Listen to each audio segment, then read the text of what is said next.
हजरत मूसा की वालदा ने जब आपके ताबूत को दरिया नील में डाल दिया, फिर कितने दिनों बाद आपकी शक्ल देखी?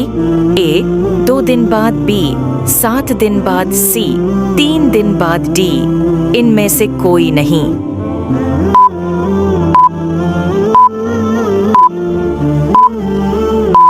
दरस्त जवाब है सी 3 दिन बाद। हुजूर पाक ने किस सहाबी को जंग बद्र की फतह की खुशखबरी सुनाने के लिए मदनिया भेज दिया था?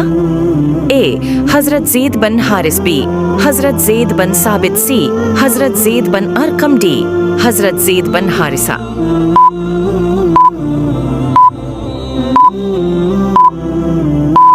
जवाब है डी हजरत ज़ैद बन हारिसा। गारे हरा किस पहाड़ में मौजूद है? ए जबल सूर, बी जबल एहद, सी जबल अन्नूर, डी इनमें से कोई नहीं।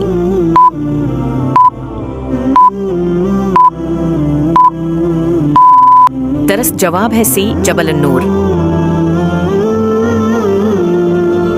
हजरत इब्राहीम का नाम कुरान मजीद की किस सूरा में सबसे ज्यादा बार आया है? ए सूरत आल बकरा, बी सूरत आल इमरान, सी सूरत आल इब्राहीम, डी सूरत आल हज।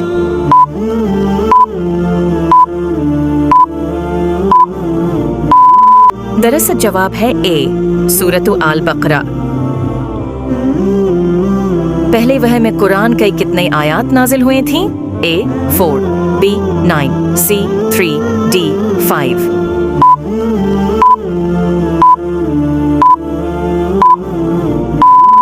दरअसल जवाब है डी 5।